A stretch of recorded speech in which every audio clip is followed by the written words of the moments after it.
what were some of the things that you got from your father that contributed to your own manhood, from you matriculating from male to man? It's interesting because I think we have a similar experience with our fathers, because my dad wasn't there. He left when I was 5. And Wow. one of the things that contributed to me starting off in the wrong direction was he telling me to take care of my mother and my brother when I was 6. So at the time, that caused a lot of anxiety and pressure because I was way too young to take on such a responsibility. Yep. And it also created misconceptions about what it meant to be a man, because I thought it meant taking care of your loved ones without expecting anything in return. But I also thought that it meant that I was emotionally connected with those people, which is not the case. So just because you're taking care of somebody doesn't mean that you have an intimate emotional connection with that person, which is a challenge that I later on faced when I got married.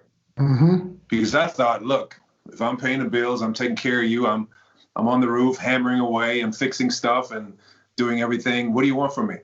Right? Why are you sitting here saying we're not connected? I'm doing everything.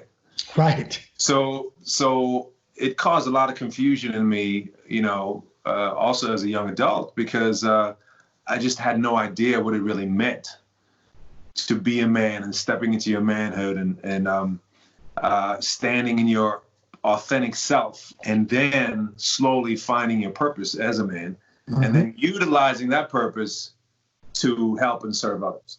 Yeah. So that sort of organic process that every young male should go through in order to reach manhood, I didn't have that because I wasn't informed that way. I didn't have the luxury to have somebody there who would show me the way or be a role model for me. So it took a long time for me to find my path, and also to find people who represented potential role models in that way. Because it doesn't have to be a father necessarily. Right.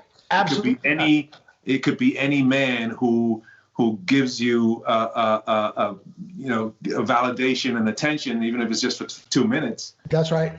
So for a young boy, it's very important to eventually be blessed enough to find that person who can show him the way. Yeah, absolutely. What I love about what you're saying is spot on, because so let me tee this up. And what I find really interesting about this is that with all the years that we've known each other, this is the first time that you and I are having this conversation about our own manhood and about our fathers. And why it's so important for brothers to be able to begin to have these conversations with each other, because in this 5 minutes, I see you better. In this 5 minutes, I see you better. Now I understand why you are the man that you are. Who were some of the people along the way? Was there ever something that activated you to come into your manhood? And who were some of the people that sort of played that role in your life to give you manhood messaging? Well, growing up without a father, I was always, I guess, subconsciously in search of that person who would take me under their wing and show me how to be a man. And I think one of the first who sort of fit the profile was my coach, my tennis coach. When I was 12 years old, who taught me, he taught me about courage. He taught me about integrity. He taught me about responsibility. He taught me about compassion, consideration. And it's funny because it was all taught within the confines of of sports. Sports. Right. So I still to this day credit tennis for giving me everything, because through becoming a tennis player, I learned so many lessons from some really great men that then sort of paved the way for me to be successful, to become successful, not just in what I do, but business, also relationships. And I still think to this day, relationships are the only true asset that we have and that we have to cherish, because we are defined by the people that care about us and that we care about. So I think, yeah, my tennis coach was definitely the first one who really modeled for me what it looked like to be a man and what it meant to be a man. Man, that's so good, because everything that you talked about, that's how I experience you, being an integral man, being a man who has compassion, being a man who values relationships and who takes care of relationships. So everything that you're talking about in terms of what you got from him was exactly what I see in you, which is pretty awesome. I want to talk about something that most of our brothers don't talk about, which is, I said something in an interview that I did for Black Love. One day I was just talking about, we were talking about manhood, we were talking about marriage, and I said my manhood began the day that I stopped doing things that I had to lie about. Was there ever a time in your life where you lied about something that made you, that seemed to activate more of your commitment to manhood and saying, you know what? Okay, yeah, man, I got to stop this. Absolutely. I mean, definitely. And it's funny because lying really hurts the people you lie to, but it also hurts yourself. Because you are biting away on your integrity and your dignity, your purpose as a man. Yep. But that, again, that's a question of growth and learning, because I grew up in a household where I was the mediator between parties. So I try to avoid conflict at all costs. So if I had to lie to avoid conflict, then that's what I did. Right. So it's a pattern that I learned very early on. And, parents say lying is bad, but if your environment teaches you otherwise and your survival instinct kicks in, then that's what you do. No question. So that really was a tough lesson to learn for me. And it took me a long time to realize that I'm not avoiding conflict as much as I'm creating more of it by doing that. Great point. But it's, again, it's part of the lessons. It's part of failing. It's part of making mistakes, making bad choices. It's sometimes it's a very, very bitter pill to swallow, because I think as man, and you say it perfectly, there's a double consciousness between man and male that lives inside you at all times. And depending on what choice you make, you're activating either man or male. And I think that it takes a while to replace those paradigms in you that cause the male to be activated, because it happens in an instant, right? So you have to slowly recognize those triggers, and you have to replace those patterns with new ones. Yes. And as you do that, the male part becomes smaller and the man part becomes larger. Let me ask you this. If you were, in everything that we've been talking about, how we grew up, as young males without our father, what would be some of the things, as you now bask in your own manhood and matriculated into your manhood, what would be some of the things that you would tell your younger male self? That's a good question. I think the sort of the top line, or the headline would be, it's going to be okay. You know, you're going to be all right. Yes. You're going to be okay. Yeah. Because there was tremendous anxiety growing up in Germany and being the only black kid around, and all the hatred and the bullying and every single day, and knowing that you're different, and them grabbing your hair and spitting at you. And I mean, and all that without a father, without a black father that you should be able to identify with, but he wasn't there.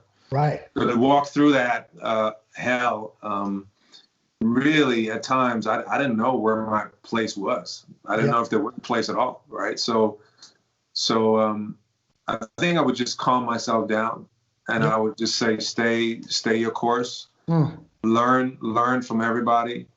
Again, be respectful, kind, have empathy for others. And then, you know, you will eventually find your purpose, because we all want our purpose, and everybody's on their own path. Everybody's on their own pace. Mm-hmm.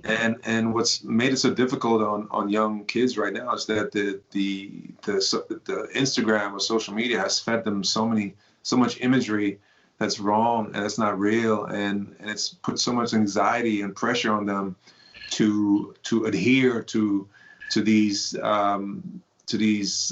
levels and it's just not real. So I would just take the fear away. I would just decompress and say, look, breathe and walk, you know, get on your journey and take your time. You're going to be okay. So let's wrap on this, because this has been such a great conversation with so many great points that were touchstones about how we can better move towards our manhood with everything that we're experiencing in society today, with everything that we see today. Yeah. How can, you know, again, in this Me Too, Time's Up era that we live in, with speaking about toxic masculinity, all of those things, how can manhood help with the things that we're experiencing, with the time that we're experiencing in society today? I think it's just the back to the basics. You know, I think we need empathy, we need courage, we need integrity, we need compassion, we need look out for each other. Look out for ourselves, and I mean that in the sense of physical and spiritual and mental health. Self-care, because you know, especially with the COVID-19, we are affected in disproportionate numbers because we haven't focused on self-care, because we live in food deserts, because we don't have access to healthcare in the same numbers, because we have pre-existing conditions that make it harder for us to survive. And yes, you know, it's scary. I mean, the infection rate is not as dramatically different, but the death rate, man, crazy. It's not a joke. No. And so I think I take that and I've sort of taken that on too as my purpose in speaking on that, and to inspire our community to do better in terms of nutrition, in terms of, you know, just basic exercising, in terms of mindfulness as well, to combat stress, anxiety, depression. So that's number one. I think the world post COVID-19 is going to look vastly different than before. I don't think we're going to get back to the so-called normal. I think there's going to be a lot of changes in society. I think that we have to take it upon ourselves to create synergies and to collaborate, to look out for each other in order to reduce some of those inequalities that are existing right now, whether it's economically or socially, whether we're talking about education, access to education, healthcare. So it's going to be different, but I think that, and Nicole says that we've come a long way, from the slave castles to the ships to slavery in this country. We've overcome. We've survived. It would be a tragedy for us to find our demise in heart disease and diabetes. Yeah. Right. So I know we can do better, and the key is information. The key is motivation, and to support each other in on that journey, on that specific journey, which we have to take seriously. Love it, man. Well, my brother, this is the reason why I wanted you to be a part of this conversation. I respect you tremendously as a man, and I can't think of anything really more important, just in terms of our families, our communities. I often tell people that acting is my passion, but activation is my purpose, and I see you as an activator also, which is why I wanted you to be a part of this conversation. So, bro, there it is, man. Thank you, brother. I love you, man. Thanks so much. I love you. I love you even more now in having this conversation, because I see you in a way that I couldn't without this conversation. But now that we've had this conversation, everything that I see makes sense. Appreciate that. I love you, brother. Love you too, brother.